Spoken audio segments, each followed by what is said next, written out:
Hi everyone, welcome to Playful Pathways. My name is Aideen and I am here to help. Julia in London has written to me and she says, my toddler refuses to do anything that we ask. Whatever we ask of her, the answer is no, even if we're offering something that she wants or likes. Before I get stuck into answering your question, Julia, I'm just going to say that if there's anyone else out there who thinks they've got a question for me, then head to my Patreon page where you can find out about becoming part of the Playful Pathways community. Okay, so Julia, it sounds to me like you're pretty much right in the thick of the toddler says no stage of development, which can be funny sometimes, but can also just be incredibly frustrating when you just want them to do what you've asked them to do. Now, this is a pretty normal stage and it comes about when children usually they've gotten a voice, they know how to use it, and they're also at a stage where they're just learning about how much power and control they have and wanting to make their own choices. And they're really testing the limits of where their power and control and choice making ends. So my solutions to you, or things that I'm going to suggest to you, are going to sort of come under three sections really. One is going to be about setting some really clear boundaries and communicating those really well to your daughter.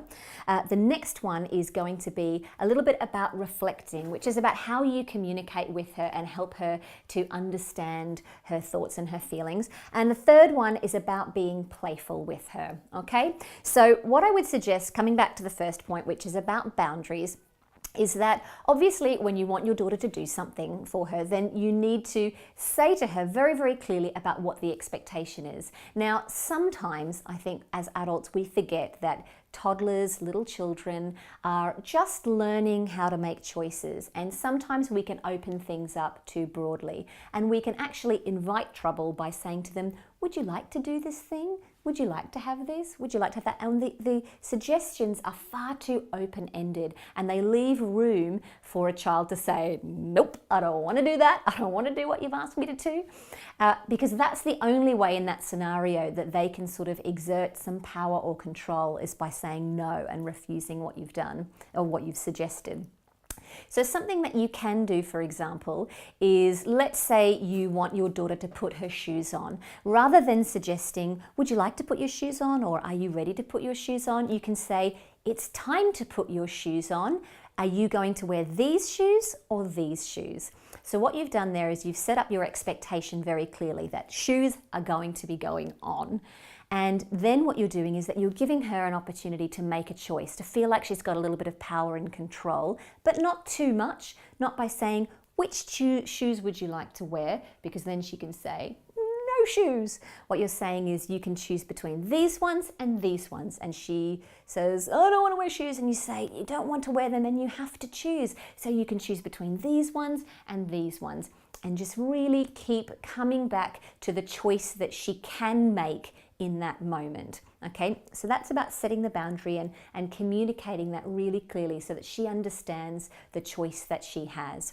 The second one is about reflecting. So in those moments when she's really throwing back to you, you can empathize a little bit about that and say, oh, you really want to make a choice here, or you're finding it really hard to choose which shoes you'd like to wear, and you're even feeling like you don't want to wear shoes.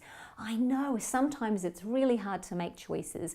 Things like that. You can start to use some emotive language that suggests to her that you understand the struggle that she's in, and sometimes even just understanding or validating the position that she's in. You really don't want to choose. Sometimes that's enough for kids to relax their position a little bit because they feel like, okay, at least you've sort of heard that I didn't want to do it.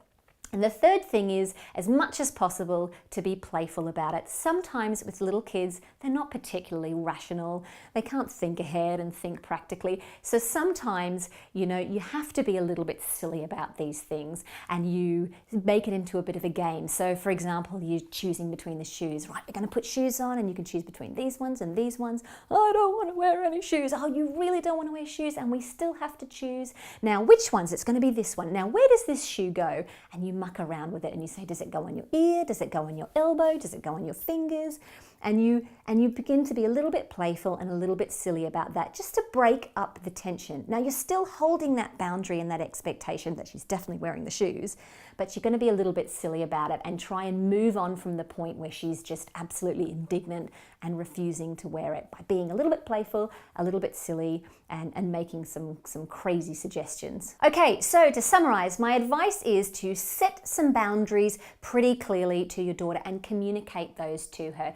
Not too broad. You don't want to give her too many choices. She can't handle too many choices or too much power at this stage. You're going to set them quite narrowly. You can choose between this or this. Make sure that both of those things are things that you're comfortable with and heading in the direction that you want. You're also going to reflect and empathize with her if she's struggling. If she's struggling to make one of those choices, you're going to talk about, that's really hard and I can help you to make that choice.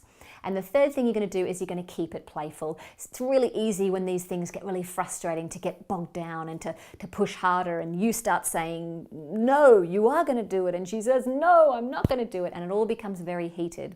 So trying to keep it as playful as you possibly can is really going to encourage cooperation between the two of you. Thank you very much to Julia and her daughter for today's question. If you've got a question for me, then head to my Patreon page. And if you liked this video, then you'll probably like others that I've made. So make sure you subscribe to my YouTube channel and that you like my Facebook page with your notifications switched on so that you can be the first in the know when new videos are released. Thanks for watching, and hopefully I will see you again soon. Bye.